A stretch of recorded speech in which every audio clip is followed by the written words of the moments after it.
Today on the Cameron Journal podcast, we are getting into episode two of our happiness series, which was maybe a little bit calling Stop Trying to Be Happy. And we're talking about happiness as a state of being, as an emotion. Is it worth pursuing? Is it what we should focus on? All this type of thing.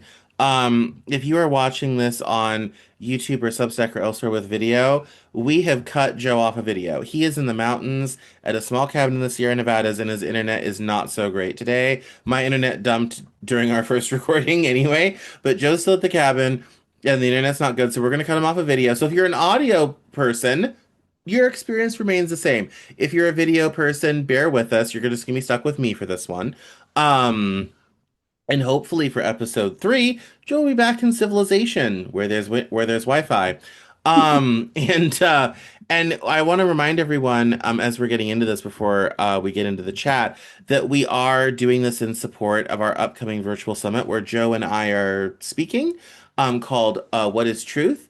Define Refining your discernment in an age of misinformation. We're going to be giving some keynotes. We're going to get into truth, journalism, philosophy, and how to find truth in an age where truth is ever so fleeting. And so I want to remind everyone for that. And also if you want tickets to the virtual summit, we're gonna have a ton of speakers. It's gonna be 2 days, July 17th and 18th. We're very excited about that.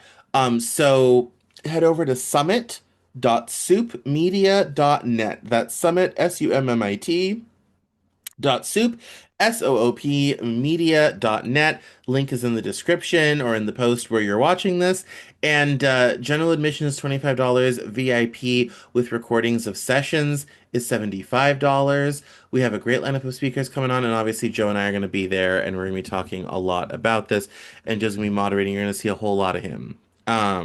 But you're not going to be seeing him in episode two here. So I want to dive right into the beginning of our notes and outline, which is happiness as a philosophy, is episode two. This is a very Joe heavy episode. And so I want to start right into sort of the philosophy of happiness. What do philosophers and theologians actually said about happiness? All this sort of thing. And how, what does the literature say on this thing called happiness? So, I mean, I think from a philosophical standpoint, um, happiness, as we sort of talked about in the last episode, is something more of a pursuit. Um, I mean, it's a common phrase, right? The pursuit of happiness. Great movie. And yet, I think great movie. Yeah. And yet I think what would be an interesting thing to talk about is one of my favorite philosophers or just figures in general of the 20th century in Alan Watts. And he said something that has, I think now sort of commonly been referred to as the backwards law. Are you familiar with the backwards law at all, Cameron? I am, Um, yes. it's Okay, there you go. So it says, for those who are not, that basically, in a nutshell, the pursuit of a positive experience is actually a negative experience, whereas the acceptance of a negative experience is a positive experience. And I think there's a lot to be said about that. In and around our conversation on happiness. Last episode, we talked about how happiness. I wanted to say that I wanted for us to come up with a definition of what happiness actually is. And so I wanted for us to say definitively, more or less what we were talking about when we're talking about happiness. Um, and because as a definition, happiness, along with every other definition, is a concept. It is an idea. It means that what it actually is in our minds as a definition isn't what it actually is. Because anytime you define anything, you breach this conceptual realm. And in this ideas, and in the realm of ideas, it's a perfectly fine place to be and all. However, it's not necessarily the actuality. It's not necessarily the reality of a thing. The idea of happiness is not necessarily happiness itself. Just like the having an idea of a tree or a cow or a desk isn't the actual phenomena, the actual interaction, the actual being of that thing that we have an idea of. So I think that getting that definition was really important. And just to revisit what we had kind of talked about last time, that happiness, for some reason, seems to be something that is important to us. And yet, a lot of the things that we do that we think are in pursuit of happiness are actually possibly more in pursuit of safety, of something that makes us feel that we are going to be generally okay. Um, and I would think that that's maybe something slightly different than actual happiness. And yet also at the same time, things that we do that we think make us happy are also actually not happiness in and of themselves per se, because that what we call happiness in that regard is actually something that's attached to something else. And that is more a reaction than what Cameron and I kind of, I think, eventually landed on is that happiness is really more so a state of being, a way of being, something that's much more foundational, something that's much less shakable than those things that we typically ascribe to or put in the realm of emotions and so, more kind of or ethereal, I should say, things like um, again, those the fleeting nature of an emotion or the fleeting state in general of a temporary kind of being, where it seems as though happiness itself, in its more authentic shape and form, is something that flows much more deeply within uh, those who truly and actually possess it. Although I think I would argue, and we can get into this, that we all actually that what we think of when we think about happiness, even though, as I just mentioned, that thought of happiness is just an idea, but generally speaking, those of us, that all of us actually are happy as a natural default, and yet those of us who are perceived to be happy with a lot more consistency or just are quote unquote happy people, um, that might itself in the face of all these other circumstances, that might in and of itself actually be a choice to focus on that particular way of being, and then happiness sort of comes out of that focus. But again, we can talk more about that. Um, so I think that maybe is a good way to kick it off. Yeah, I mean, yeah, now that you've kind of figured out what it is, I mean, I think I would be, I think one of the things that I always thought was very interesting from because this is the philosophy episode that I've always thought was rather interesting is that uh I think it was one of the existentialists, and I'm blanking on the name right now, never always said that they were fundamentally never experienced really an unhappy day. I'm looking right now. That's an Um, existentialist thing for sure. Like a yeah, no, state of yeah, yeah. despair, So, right? Sartre, I think, yeah, Sartre, Sartre, yeah, yeah. Jean-Paul Sartre said that despite being an existentialist, he never had an unhappy day in his life. Yeah. And it's funny because But existentialism was again, like, associated with being so nihilistic and so depressing, all this everything. It's kind of funny that he yeah, would say that he'd never felt he had an unhappy day in his life. But Well, you know, but yeah. it kind of goes back to what's the term, right? What's the definition of happiness? And also, something about essentialism is that when you really, really get into it, what you find is that existentialism is actually valueless, more or less, and that in the sense that it allows you to determine the meaning of things necessarily, and sort of a postmodernist kind of move. It says that things are essentially meaningless, and that we give meaning to our experiences or to again just phenomena in general or emotional states or what have you. So that makes sense that Sartre would say that that despite all that, he's never been unhappy per se. Also, if you're doing something that you love, as he got to do, he just got to sit around, in France all day and sit in a coffee shop and hang out with Simone de Beauvoir and have a few drinks and smoke a bunch of cigarettes and talk about philosophy. So that sounds like a pretty cool existence. But He uh, also did not live in the same house as his wife. They lived hey, no separately. comment.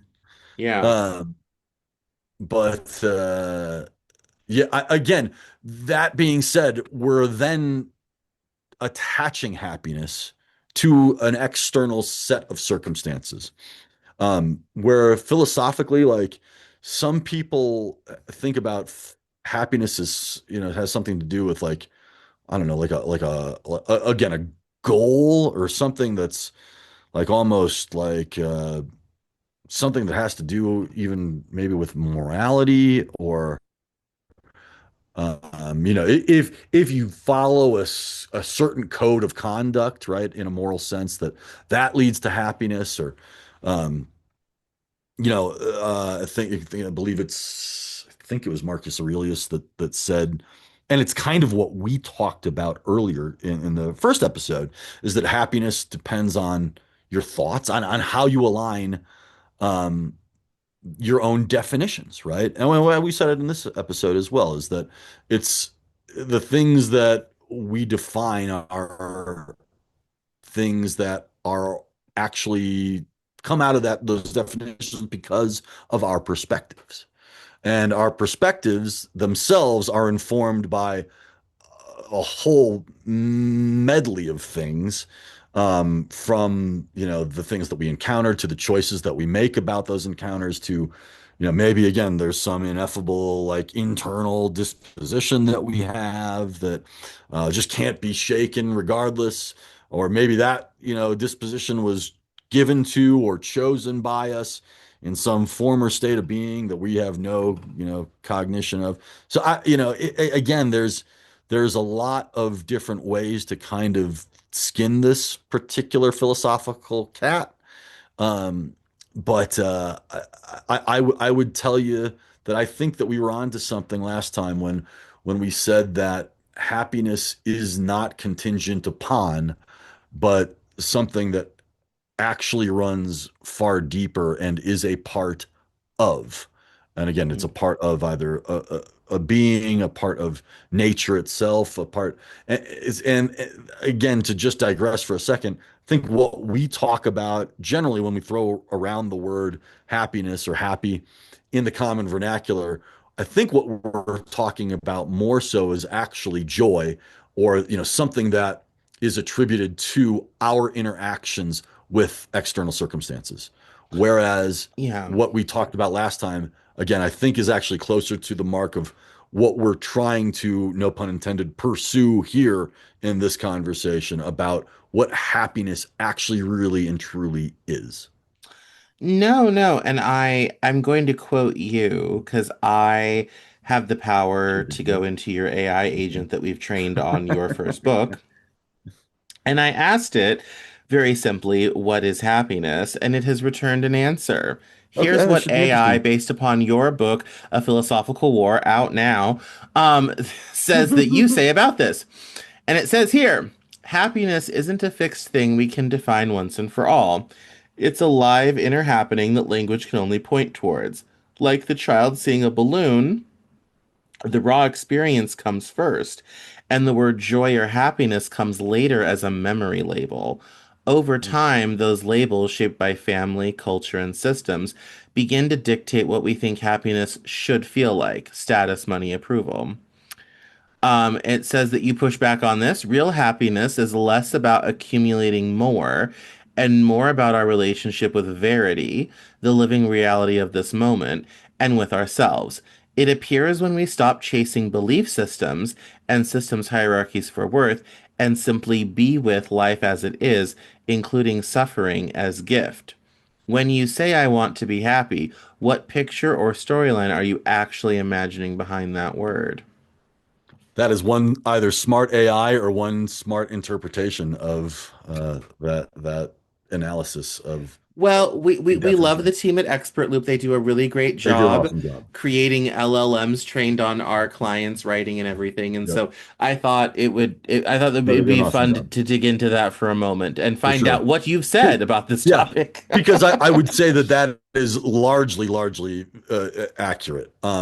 Especially what it said about, when we're, as I've kind of mentioned, less articulately, however, here, is that anytime we define things, again, we're putting a gap and a wedge between the actual experience, that veritable thing, and that reality, and what we think about that thing. And yet, the thought about that thing we then interpret for a reality. So then you get into this giant rabbit hole of your ideas becoming realities. And then that's where I think you get into a lot of trouble. Whereas, as the AI correctly pointed out, if we are able to interact with what actually is, then we are able to get to a place that, again, I don't even know that I want to label it happy, because as soon as you label something, then it kind of it takes away from its authenticity itself. But we're all playing this game anyways, and that's a fine thing to do. But I Yeah. think what I'm saying is, when you are aligned with reality, happiness itself is moot, because there's just what is. There's just reality. There's just your interaction with what is. And in that interaction, in that actuality, all things exist. And yet all things kind of exist outside of, apart from, and beyond emotion, definition, that which we in our conceptual minds see as a thing that needs to be analyzed, defined, interpreted, given some sense of a labeling so that we can comprehend it. When we're in direct participation, with, there isn't a need for any of that, because there is only the reality, if that makes sense. Yeah, so I did the same thing to my AI agent. This should even be better. Yeah, and so and it's hip to what we're doing here. Um It's and this is and mine is trained on all of my books and the complete library of the Cameron Journal. And it says of myself here, happiness isn't a constant bliss state. It's a mix of security, meaningful connection, and brief emotional highs that come and go. Accurate. First, several experts I cite point out that money can buy a baseline of happiness only up to a point where basic needs, some savings, and modest leisure are covered. After that, returns diminish. The part of happiness is simply not being in constant financial fear. Second, happiness is described as a horseshoe shaped over life, higher in youth and older age, lowest in midlife when responsibilities peak. That suggests unhappiness in certain phases is normal and a personal failure. Third, I emphasize that most of life is neutral, moments of contentment, relationships, small joys, and purposeful work, rather than euphoria. Chasing constant happiness is called an illusion. Instead, I recommend becoming anti-fragile, able to go through life shocks. So I But mean, I think again, there we, we're defining happiness as something that is contingent upon external circumstance, which I would say that it is not necessarily. Not true happiness, and it's in its authentic form. yeah, I mean, I think in that way, I'm a bit more of a materialist than you, you know. I look out at the world and I look at the circumstances and the context, and I'm kind of like, is this a situation in which happiness should occur? Hmm. And But whereas you're kind of like, screw the external circumstances. What are you doing inside? Are you in the moment? Are you in verity? I think that, as different philosophies where I may be more towards dialectical materialism, I think that's the juxtaposition between us. I'm looking at the world and being like, do I have the conditions for happiness? And you're kind of like, that doesn't matter. How are you with verity? so, and again, if you are aligned with reality, if you're aligned with verity, what need is there for emotion, period? In that regard, in a reaction, emotion as a reaction to something that's external, to a thought that you have, to whatever, right? Just to fill in the blank. So, because again, in that regard, it's contingent upon, and that means that your entire being is contingent. Where I would very much argue your entire being is not contingent on anything except for reality itself and except for your own self. And that in this regard, once once we get away from the reality that I just described, which is um, being aligned yourself with reality, and in that state, having no need for the kinds of emotions, the kinds of feedback, positive or negative, that we get from exteriority, from the otherness of the world, from phenomena, from our own thoughts, from whatever. That when you're truly aligned, that those tools are no longer useful for you. They not even are they not useful. They have no meaning whatsoever because there is an unshakable being, there is an unshakableness to you that is untouchable. There's an authenticity of yourself and or with the reality that at that point you likely merged with. And this is not something that's metaphysical. I'm not talking about something that happens after you die. I'm talking about something that can happen right now. That anytime that you are aligned with that which is, in that moment, when you are, as I call it, caressing with that moment, when you and that thing, that moment, that phenomena, that thought, whatever it is, are have a true alignment with reality,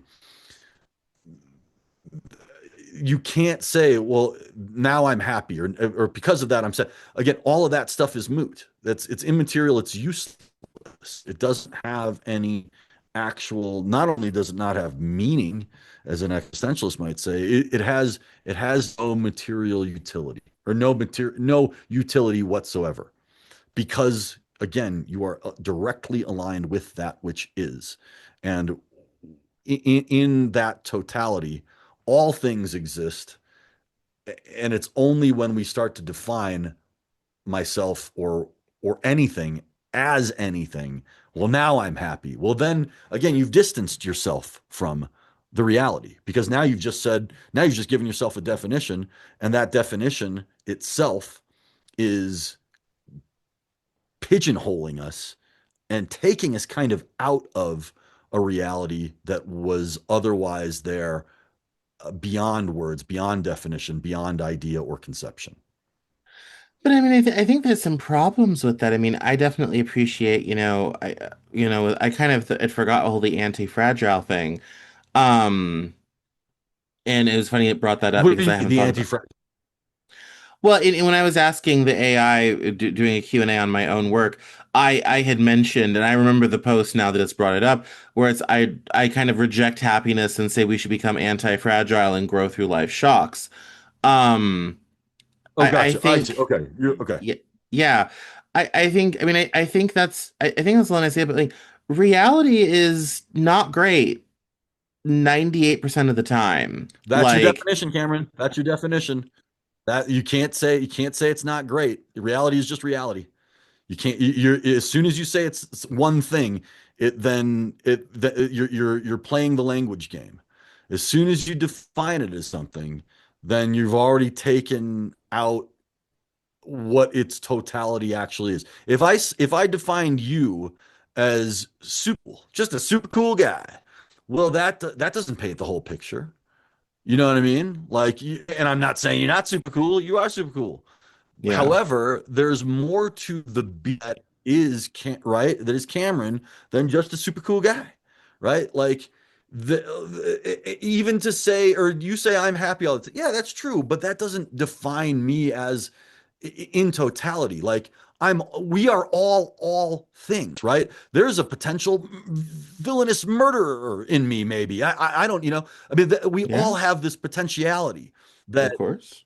has not maybe necessarily surfaced, but there's because we are a part of this whole giant real experience that contains all possibilities, we have all possibilities ourselves as well. So as soon as you say reality itself isn't great, well, that's your experience, that's your definition, but that's not the total truth of it. I mean, but when is reality ever good? Oh, that's It's like if I'm defining this it as is always this is bad and difficult and I'm taking away of its totality, this is that your must mean that definition. there's also good, wonderful, uplifting portions of it. Where are they? Sure. Are they in the Yeah. room with us? Are they with you in Well, that cabin? Where do we Well, but find here, them? but here, dude, like, okay, so, like, I'm having a great time in my cabin, hanging out. Just me and my dogs here, right now. Um, but again, it's not like I'm just skipping around. Like, am I happy? I guess if I think about it, I am. But my general state is just a state, right? I just am. I'm just a being just doing the thing. As soon as you define it, you take the reality of the actual experience and of yourself out of, again, I mean, you've then pigeonholed the reality into a definition. So I would love to kick this back to you. So why do you think reality? And I don't mean to laugh. I wouldn't laugh if I didn't know you the way I did, but because you kind of, I think that we're doing this series because you secretly want to be happy. You secretly want to pursue happiness, and you think it's important for some reason, which is exactly why we're talking about this. It wasn't my idea, and I think it's great that we're doing it. And I think a lot of people think that it is important. And I'm not saying that I'm not one of those people. And yet, at the same time, I'm also saying that the real importance is to make sure that you're just aligning with that which is with reality, and you're present for it when you are talking about things that aren't great within reality or whatever. What you're saying is that your experience, your definition, is a negative one, which is also, and in and of itself, a definition. So again, I would kick it back to you. Why would you define reality as not great? I don't know. I mean, have you looked outside? Like, I But mean, wait, okay, hold on. Again, watch your definitions. You're going to talk about the injustices in the world. You're going to talk about the children being abused, and murder, and again inequality, and all these terrible things that we see out there. Yes, totally. I don't disagree.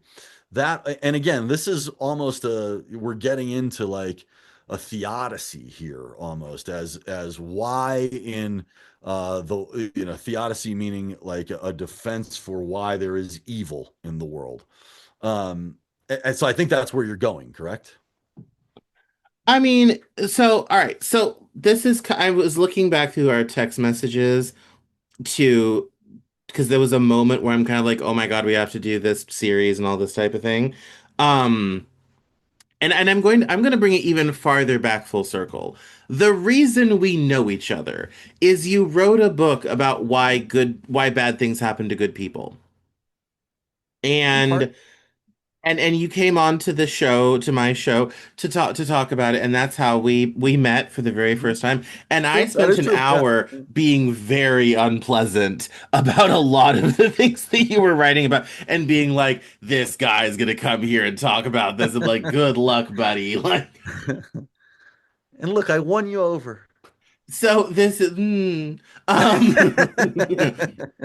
has I think it's always been our trying to dynamic. Like good, good. I like I don't know. Like there's just I mean I mean for me I wanted to do the I wanted to do this year because we had gotten kind of back and forth as far back as December. And I'm looking back now. We had gotten back we'd had a bunch of back and forth in December, and I had talked about and we were it had gone, back and forth about, happiness and life and I hit, and we had talked about, conscious and all this and that was kind of where I got the idea from. I mean, I think I will say that, I mean, I'll say this, you're not wrong. Happiness is a lovely idea. It's a great concept. It's a wonderful feeling. Unfortunately, the circumstances of life just don't allow for it that much. Reality is terrible. 98% of the time. There's very little uplifting in this world.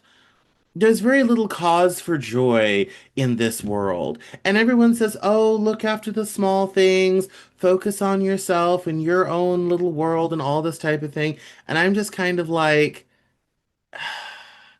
okay, I guess in that small container, that might be a thing. But my mind immediately jumps to, yeah, but what about everything else? And that's for me where happiness dies. Like, I So, need yeah. so many things to Yeah, be in yeah. alignment before I could even say, Sure. okay, let's break out the bottle of happiness from the cabinet.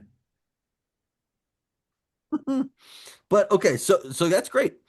So, and I think that's the place where happiness dies for a lot of people. That being said, again, we are here again when we're that way.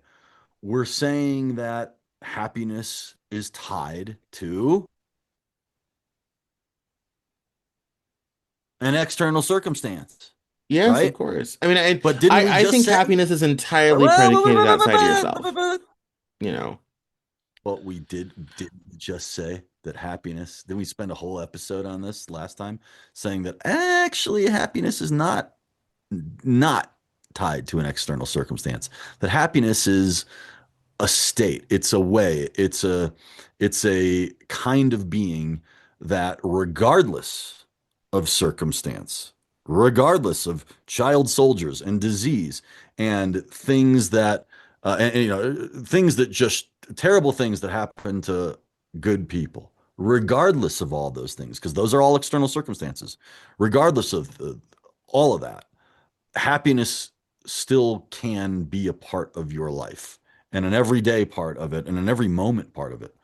And that you can find, even though I said joy, I think for me, anyways, is slightly different than happiness. You can find joy, you can find happiness, you can find contentment, peace in all of that stuff. And so, what I'm hearing from you is that no, you continue, even though it kind of in the vernacular, you kind of agreed to this, term of, yeah, happiness is not necessarily contingent on external circumstance. You just then went back and said, with all the things happening with external contingent circumstances, I can't be happy, even though, again, we just said that happiness has nothing to do with that. So I think you don't want to be happy. I mean, I think you want to choose to not be because it's a default state that is familiar for whatever reason, and and it's a choice that is made because we, again, it's like, what do you allow to affect you, and not just you, and I'm not talking about you, but what do you allow in general, the royal, how do you allow yourself to be affected, and we're all affected. I mean, hey, somebody, comes and steps on my toe or calls me a bad name or whatever. I mean, yeah, not gonna be happy about that. I'm gonna have a reaction to it. Is it going to alter the actual state of my being ultimately? No, because again, my internal composite is far greater than the sum of whatever happened to me throughout the flipping day. So again, what are we talking about here? right? No, I mean, I think you're more advanced than no, I mean, I agree with you intellectually. Happiness as it being, I think you defined that well, and I'm willing to go along with that. That's not where I live at all. Like I agree with you Well, intellectually but so that's a and different philosophically. thing That's though, not where I right? live as a person. But Like, okay. So really quickly to say that, and I appreciate. I mean, I appreciate it, but like it doesn't. I mean, we're coming to terms on it, and that's great. That being said, to say that you agree with it philosophically and intellectually is one thing. To actually live it is another thing. And so I think what you're also saying there in almost a like defense maybe kind of way, and I'm not saying this critically at all, Cameron. I mean, I think you know me. I think our relationship is just such, strong enough by now that no, I would never criticize you. But I think what you're saying is that early I would never criticize you just to criticize you, right? But I think what you're saying is that okay, I'll accept that intellectually, and yet I still choose to see everything as fucked, right? Like yeah. because but that is a choice that you have to see that you're making because even though you just said you agreed, but you're still like, nah, you know what I mean? So what's up with that? I mean, I would say for me, again, I look at it. I'm always about the container and the context. Okay. I talk about containers of success in my management style. That's how I lead teams. I'm all about containers and context. What are the conditions? And I think I'm over here saying the conditions of verity and reality are such that happiness is not a bottle worth taken down from the good shelf. Like But is when it things are going well and conditions align, I'll take happiness down from the shelf. Until then, it remains on the high shelf. well, but that's for you, right? And again, you're making happiness conditional. Where I'm saying, but where I continue to say that I'm not sure happiness is as much of a condition as we generally tend to think about it. I mean, or is conditional in the way that we think about it. It seems to me that happiness is something of, I mean, you have to have a certain amount of contentment. You have to have a certain amount of peace to be even able to consider yourself quasi happy, right? Like you're saying that you reject the world, and if we want to get back to existentialism here, Albert Camus said that there is only one philosophical problem. There's only one. All philosophy comes down to one problem, is that should I commit suicide or not? And basically, if if you're going to keep on keeping on here in this crazy world, that you are choosing by extension or just by association, that you are choosing to accept things. Whether you like it or not, you're still going to accept the way that things are because you do have an option. You could end it for yourself and just not be a part of the experience anymore. But you've opted in and you continue to opt in every day because of the fact that you remain alive and are doing everything in your power to continue to remain alive. And if you remember, something that we said actually in the first episode is that a lot of what I think people pursue or think that they're pursuing when they're pursuing happiness is actually just they're pursuing contentment. They're actually pursuing safety, which is a totally different thing than happiness, than joy, than peace. Um, they're pursuing safety. Where again, when we're actually saying that, or I suppose when you're saying that you don't accept that you're not, there's nothing to be happy about when you look at the state of the world. What you're saying is that you don't accept it and you choose to be affected by those things in such a way that it's going to actually play a part of your day-to-day life, how you look at things, how you interact, how you talk with people, how you think about things. Even though, not all of those terrible, I mean, sure, we've all gone through trauma. We've all gone through hard times. We're all human beings. I think, honestly, that's part of what it is just to be a human because, shit ain't easy out here. However, the fact that we continue on says something about our not only endurance, but our spirit, our capacity for, and you're going to hate this, but even you have an internal optimism because you continue to because you continue to put up with all the difficulty, with all the derangement, with all the hardship and the suffering and the sorrow and all that stuff that comes with it. You're still here. You're still up for the fight. You're still coming to life every day. Even if you're depressed or just not in a good state about it, you're still showing up. And that is, as G.I. Joe said, half the battle. Actually, I don't know if G.I. Joe said that, but Knowledge is but I half knew the you would battle. appreciate that. Very old PSA from the 80s. There you go. I want to put a But note here because someone will say or do something stupid. I want to advocate here that when we talk about suicide, we're there you go. talking Yeah, about this as an intellectual exercise. We're not advocating anybody go out and do anything. certainly not. If you're feeling unsafe, please call 988. There's resources in your area. If you're genuinely feeling unsafe, please reach out to friends, family, suicide hotline, whatever have you. And I say that partly to help people who might be listening to this and partly also for legal purposes. But I want to put that note that we're But having a absolutely, and I'm glad you said that because yeah, we're not advocating that, and I'm not saying that if you don't agree with that, then you should off yourself. Camus, I mean that is what he said, yes. but I have a totally different approach to that, and we can get into that. So Well, I think that my counter to all of this of what you've said on a not legal disclaimer note is like doesn't the existential horror of being human like doesn't that kind of bother you at a certain level? I think being a human being is the most existentially horrible thing that has ever been thought of. yeah, it could be, but again, what's your definition of that, right?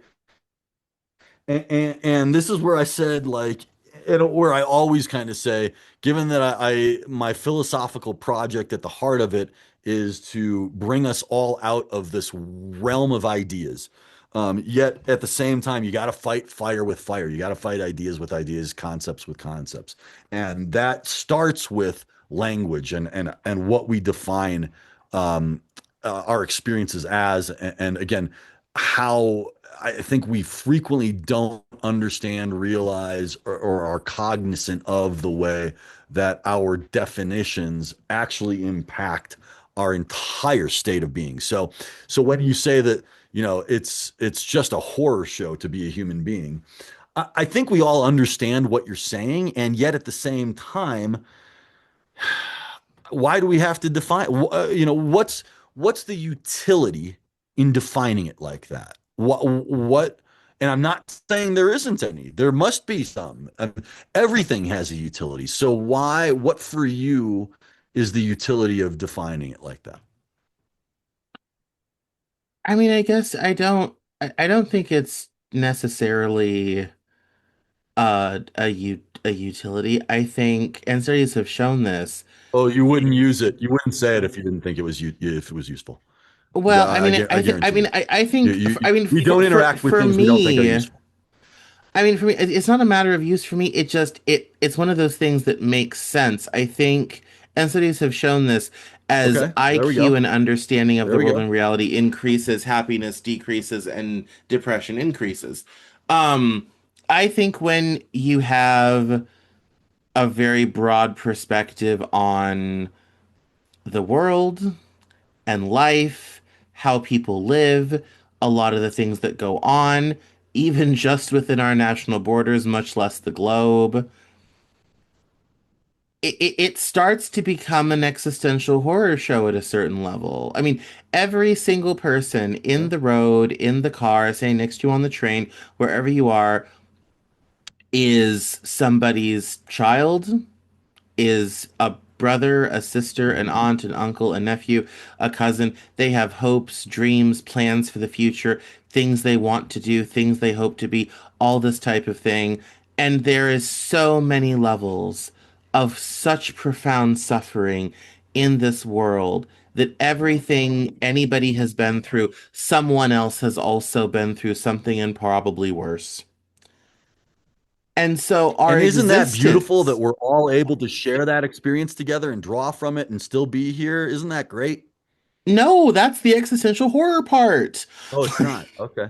Oh, it's not. Okay. I didn't realize that. Okay. Thank you for No, enlightening me. I thought it I, was great. I See mean, how our definitions define our experience? yes, I suppose it's great from a perspective of it sort of creates a commonality of We've triumphed. humans. We've triumphed in spite of all that stuff. Here we are. We beat it by continuing on. We've triumphed over it. Our spirit is stronger than the see again. You continue to harp on the externality. You continue to harp on circumstance. You continue to harp on that which you allow to affect you, and that's fine because you have some utility for that. Again, you would not interact with anything that you don't see useful.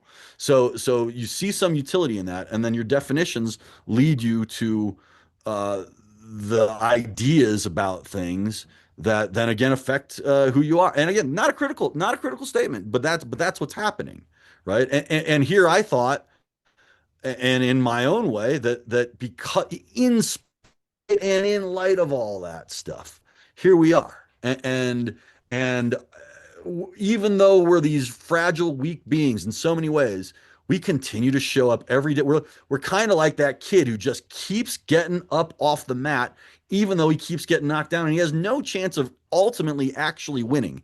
He's almost like, you ever seen the movie Rudy? You know, he's this Yeah, twerp, like undersized kid, right?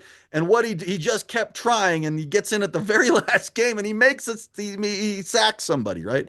right. Um, and it's not like he's the sack leader or any. I mean, he's not going to the Hall of Fame. He wasn't drafted, but man, he kept showing up, and he, he's the only person to ever get carried off the field, like at Notre Yeah. Dame. Like, so there's something that's so amazing about that. The humans, I think. I mean, that's my definition of it, but yours is different, and both are in their own way have great utility if you want to use them like that. But it's the choice is up to you as to which you find more useful. So, but But and I mean, again, both are true. I would Both are counter true. but I would also counter that and say, like, how do you look at the world and not see that? Like, Well, I what, see it. but I see it. Who said how I have you didn't? not arrived at the conclusion that we live in an existential horror show? Like, I think Yeah, I that's mean, the part that I'm it's a kind of like, totally fair how do question. you look outside and not see an existential horror show? Totally fair question. And I don't know that I have a good answer for it really, because well, maybe there's something to it in this. I don't focus on it, right? And it's not like I don't care. I care very much, but I don't focus on it in a way that I'm like, oh my gosh, I mean, because it's so overwhelming. What is one person going to do about it? Even if you were Yeah. like the most powerful person in the world, if you're the president of the United States, or if you're the richest man on earth, or whatever, like, I mean, can you really, change the actual state of being? And I'm telling you, you can't, because that is directly tied up to people's ideas, to people's concepts, to people's configurations mentally conceptually about the way in which things are. Where I'm again saying, get rid of all that stuff, and there's no need to define any of this. There's no need to say it's an existential horror show. It is what it is, and there's a lesson in all of it. Is that lesson good? Is it bad? Does it make you smarter? Does it make you dumb?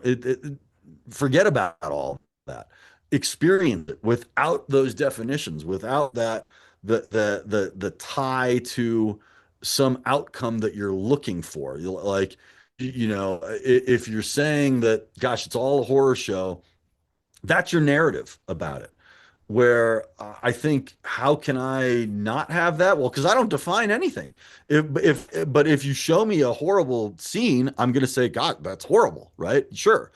But do I have to you know, extrapolate that and impress that upon the entirety of the whole phenomenological experience of what it is to be a human being interacting with the world and the universe at large? Hell no.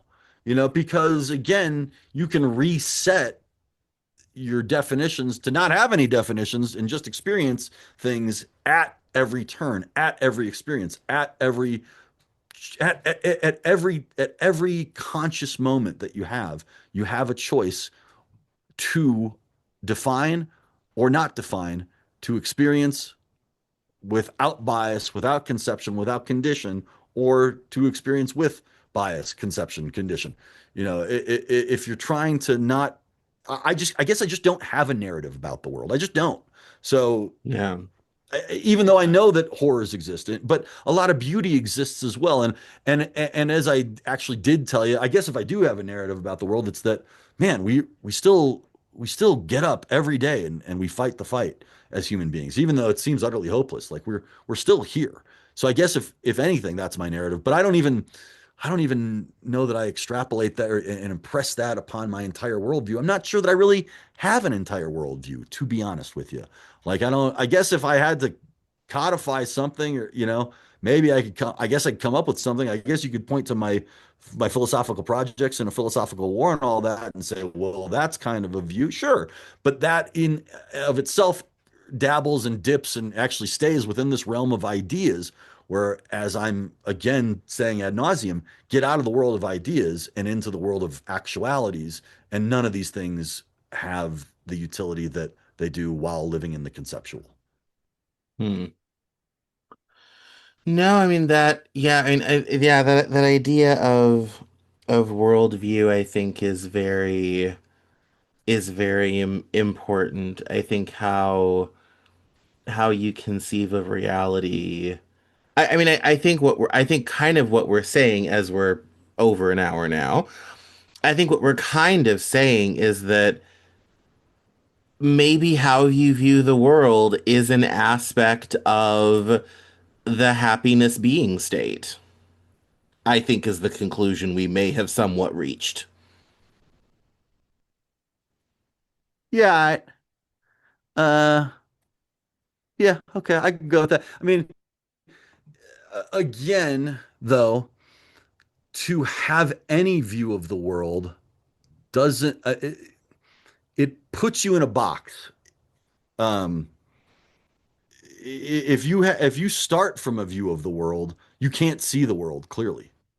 That's what I'm. If you have an angle, if you're sitting, in the stadium in a seat, you know, you're not going to field. You got to be down on the field.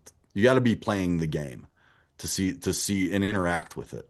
If you're standing there from an angle, from a perspective, you're just not gonna see the whole picture. Hmm. Yeah, I guess that depends a lot on like how, how do you get on the field? How do you get that wider perspective? Is that going to further reinforce what you might think or feel about it, or um is it going to broaden it so wide that you cease to define it because of its Yeah, but diversity? we just said how. Yeah, well, we just said how you get on the field. You don't have a perspective per se. You don't have a definition. You don't sit in a seat. You get onto the field and you start playing and interacting with the game. And yeah, you might score a touchdown, you might, have a penalty, you might get your ass whooped. You're not going to necessarily, while you're doing it, attach an emotion to it or to say, well, now I'm happy. You're not, that might be at a later point an outcome, but only because you've defined it as such, because you have a reaction in a certain way, because you have an idea of what the game actually is. You wouldn't be happy that you won the game if you had no idea how to play the game. So, when we're talking about reality, actual reality, and this is why it's so important and this is where I talk about it a lot in my project, to discern what actually is, to, in philosophical terms, since this is a philosophical episode, to epistemologically understand what things are. To how do we know what we know? it's the And most Heidegger tells important us we can't know anything a priori because our senses deceive us. a And he wants priori. us to define things through language. So we're really in trouble. Yeah, that's not, I mean, Heidegger has a lot to say on, I mean, on being itself, right? Yes. Um, and that's a whole other thing that we can get into. Human being, yes. But again, human being has its own definition. And Heidegger would be the first person to tell you that history, the historicity,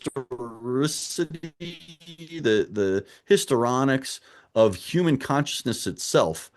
This was a project of I don't know if it was the pre-Socratics or somewhere who came after that, but history itself may have taken a wrong turn in human consciousness itself may have taken a wrong turn in its history in the way that it goes about interacting with reality. So that's a very central component to Heidegger's project, in fact. So Well, yeah, and just and not being able to know of reality outside of ourselves. We only have the subjective correct, experience. That gets correct, into correct, Deleuze and the object-subject thing. That also totally. gets into Lacanian psychology. We could Yep, do a whole series on just that. Oh boy. absolutely. I would invite the listener if you want to Um, scroll back really far. I do an episode with a philosopher named Daniel Tutt, who is a Lacanian psychologist, and that is one of the best, most listened episodes in the whole show.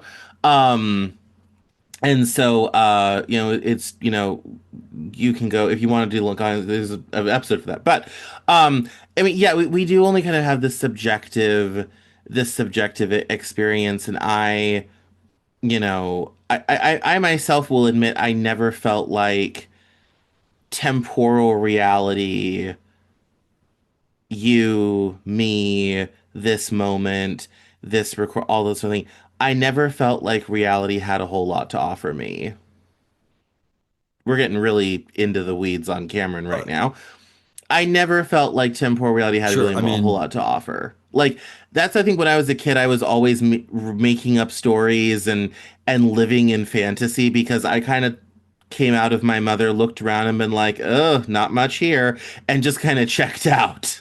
well, Um, again, it's a decision to make. It's a way that you define things, you know. Um, so, and that's maybe something we can talk about as we get in more depth to this conversation yeah. is how it is that we go about experiencing things from a very early stage. Because I would, to give away the goose real quick, I would tell you that I don't think it's an accident or just a random phenomena that most all children are inherently happy. Hmm. Yeah.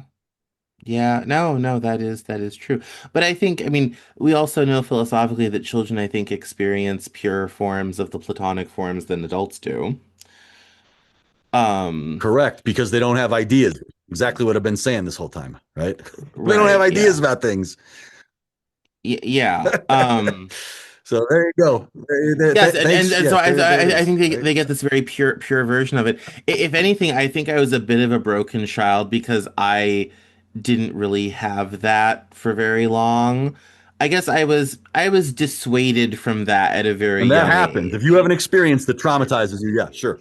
Yep, that Yeah. that happens because then you do have an idea about the world, right? Because that's your first idea. You get Yeah. traumatized as a child, and then you set and you're like, oh my God, this is a thing that happens, and then the entirety of your experience is based around that idea from there on out. Yeah. And Yeah. I think, given, I mean, for me, did not have much of a runway because I almost died when I was 7. Most people don't know this, but I actually have quite severe asthma, and I almost died when I was 7 years old. I was in Children's Hospital in Denver for 4 months over Christmas one year. Um, and couldn't walk, couldn't talk, didn't have enough air to for a long time. And was a lot of years of recovery. I spent a lot of my childhood from about 7 to about age 12 in and out of doctor's offices. Um, and that doesn't even get into some That says a lot other, right there, Cam, right? yeah, and that doesn't even get into other things that happened. Hmm. That's just that one aspect sort of thing. But I think, yeah, One time I I just, couldn't find my mom at the mall for a couple minutes. that's its own trauma. That's Well, that's can what I'm be saying. Like abandonment that's the trauma. difference between our childhoods, probably, right? I mean, like, Yeah. I mean, that was like the most traumatic thing to ever happen to me. And I was like, oh, there she is, you know? So, Yeah. Yeah, yeah. but It's that defines your experience for a long time. Yeah, and so many other, things that happen. I think even so, like even as a little kid, I kind of was never really on the planet. Like my grandma or my mom used to actually turn my head to pay attention to things because I usually was looking at a rock, a bug, a bit of grass, or I was just lost in my own head. Like my eyes were looking, but my Yeah. brain was not taking in any information. I just don't think. I think I think the outcome, and then we'll stop because we could keep going for a long time. But I think like for Well, me, we will. We have another reality several just never episodes on offered a this, you whole know? lot to me. The world's never been that exciting, you know. Well, and that's, again, that's okay. It is. And if you're comfortable with that, uh, that then that is what it is. But we can talk more about, what or not only for you, but for other people who have that vantage point. And I think we can make some headway if the person having that experience wants to see things in a different way. Yeah, I mean, I think my problem, my trouble is like, how do you look at the world and are okay with it in such a way that it doesn't affect how you're living your life or what's going on with yourself. I think that's a bridge. There's a bridge there that I've never installed.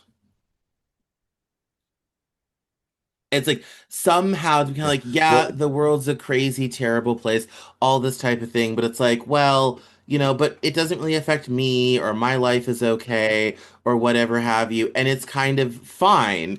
And I'm looking at it and being like, the world is terrible. Reality is a horror show. Why are we doing this? Like, sort of thing. I think there's kind of that missing bridge of being able to look at the world and not have your own being state affected by the state of reality in the way that reality expresses itself.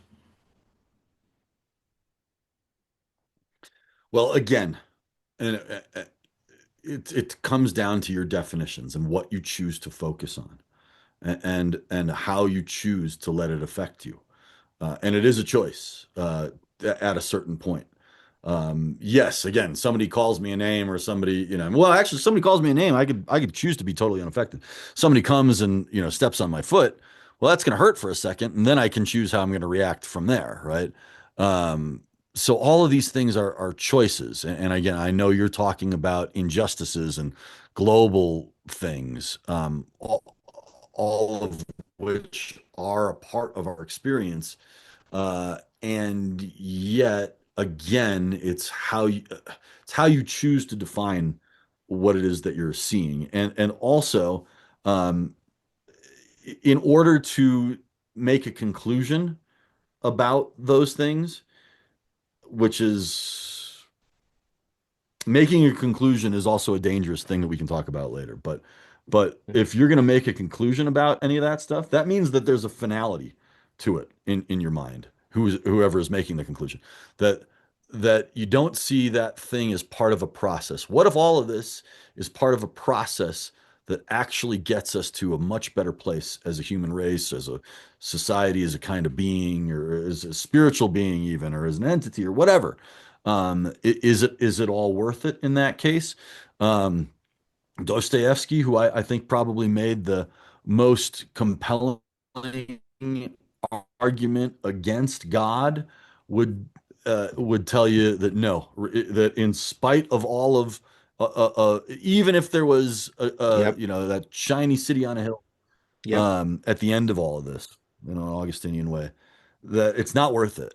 right? That all the suffering um, doesn't account for, or I should say, excuse me, that the end of it all does not eradicate the scarring of all the suffering and sorrow that we experience while And we're here. that's why I love Dostoevsky.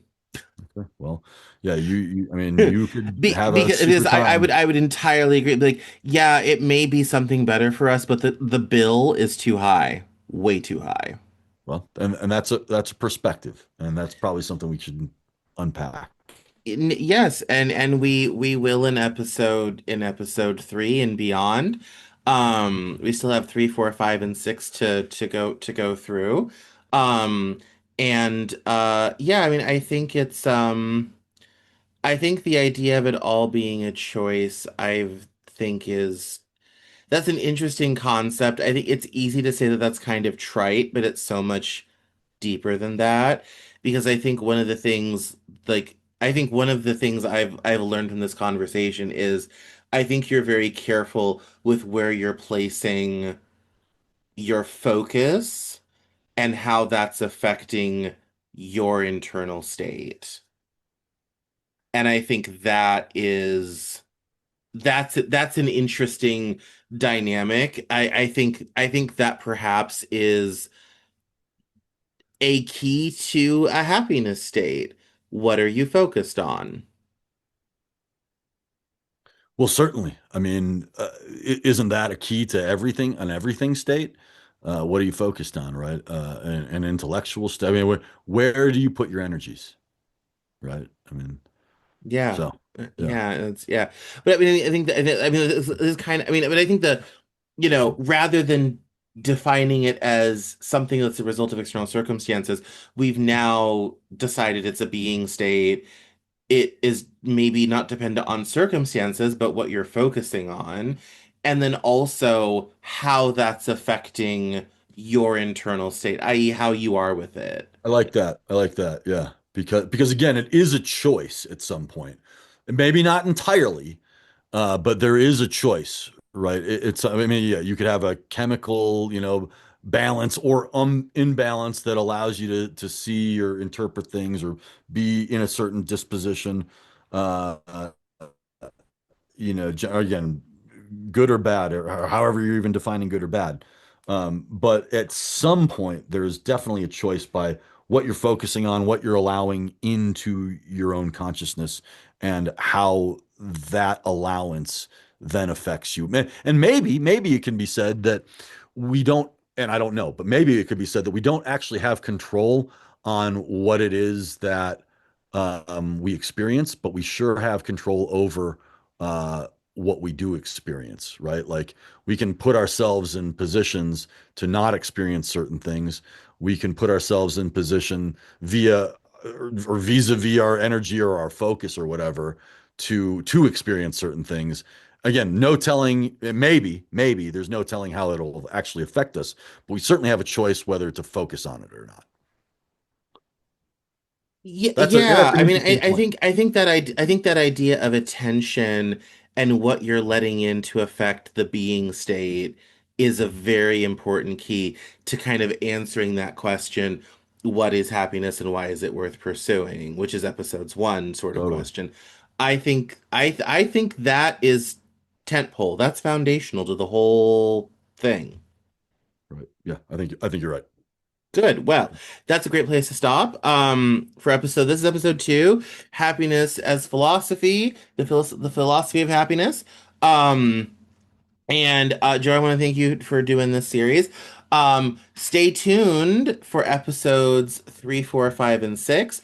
Those will be coming very shortly. I want to remind everyone that we aren't just doing it for fun and giggles. We are doing it to promote our new virtual summit on July 17th and 18th called What is Truth? Refining Your Discernment in the Age of Misinformation. Joe and I are hosting it, doing it, arranging it, along with all of our friends from Soup Media. We're going to have a great panel of speakers lined up. Head over to summit.soopmedia.net to get your tickets. It's 25 for general admission, 75 for VIP, which includes session recordings. And as I said in episode one, if you're really interested in this stuff and you can't afford to go, need help, whatever have you, I do have a limited number of free tickets I'm handing out. So shoot me an email, Cameron@suitmedia.net, and we'll get you hooked up. So, thank you, Joe, for coming on the Cameron Joel podcast and doing this series. Happy to be here.